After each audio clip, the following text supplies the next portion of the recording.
మనకు తెలియని మన ప్రపంచ వింతలు, అబ్బురపరిచే విశేషాలు, అంతు తెలియని రహస్యాలు, మహామహులకే అర్థం కాని ఎన్నో ప్రశ్నలకు మేం చెప్పబోయే సమాధానాలు. స్పెషల్ సిరీస్ త్వరలో. ఆగస్టు 1 నుండి హైదరాబాద్ రోడ్లపై పాయింట్ల విధానాన్ని అమలు చేయబోతున్నారు ట్రాఫిక్ పోలీసులు. ఇప్పటి వరకు జరిమానాలతో వదిలిపెట్టిన ట్రాఫిక్ పోలీసులు ఇప్పుడు పాయింట్ల బట్టి వారి లైసెన్స్ ఉంచబోతున్నారు. అందుకు ఆగస్టు 1న ముహూర్తం ఖరారు చేశారు. ఆ రోజు నుంచి రహదారులపై వాహనాలు నడుపుతూ దొరికిపోయిన వారి ఖాతాలో పాయింట్లు జమ కాబోతున్నాయి. ఉల్లంఘనల వారీగా 24 నెలల్లో 12 పాయింట్లు లభించాయంటే చాలు, డ్రైవింగ్ లైసెన్స్ ను రద్దు చేస్తారు.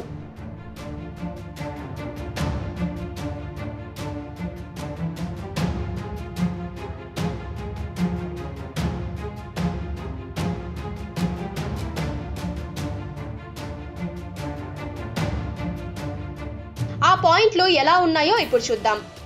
ఆటోలో సామర్థ్యం కంటే అదనంగా ప్రయాణికులని ఎక్కిస్తే 1, సీటు బెల్ట్ పెట్టకుండా కారు నడిపితే, హెల్మెట్ లేకుండా బైక్ నడిపితే 1, గూడ్స్ వాహనాల్లో ప్రయాణికులని తరలిస్తే 2, రాంగ్ రూట్లో వాహనం నడిపితే 2, చరవాణి మాట్లాడుతూ వాహనం నడిపినా, సిగ్నల్ జంపింగ్ చేసినా, స్టాప్ లైన్ క్రాస్ చేసినా, ప్రమాదకరంగా డ్రైవింగ్ చేసినా 2, జాతీయ రహదారుల్లో రోడ్డు భద్రతా నిబంధనలకు విరుద్ధంగా వాహనాలను నిలిపితే 2, బీమా పత్రాలు లేకుండా వాహనం నడిపితే 2, ప్రమాదకర వస్తువులని రవాణా చేసే వాహనాలకు పబ్లిక్ లయబిలిటీ సర్టిఫికెట్ లేకపోతే 2, వాహనదారులు ఐపీసీ 279, 336, 337, 338 సెక్షన్లను ఉల్లంఘిస్తే 2, నిర్దేశిత వేగాన్ని మించితే 2, నిర్దేశిత వేగాన్ని మించుతూ 40 కిలోమీటర్ల కంటే అదనపు వేగంతో వాహనం నడిపితే 3, రేసింగ్కు పాల్పడితే 3, మద్యం తాగి బైక్ నడిపితే 3, మద్యం తాగి కార్ నడిపితే 4, మద్యం తాగి బస్సు, క్యాబు, ఆటో నడిపితే 5,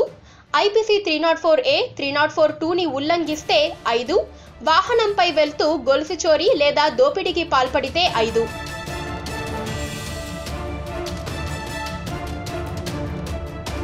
పక్కనే ఒక గంట సింబల్ కనిపిస్తుంది కదా, దాన్ని నొక్కారనుకోండి, మేం చేసే వీడియో అప్డేట్స్, నోటిఫికేషన్స్ అన్నిటితో మీ డివైస్లో వాలిపోతాం.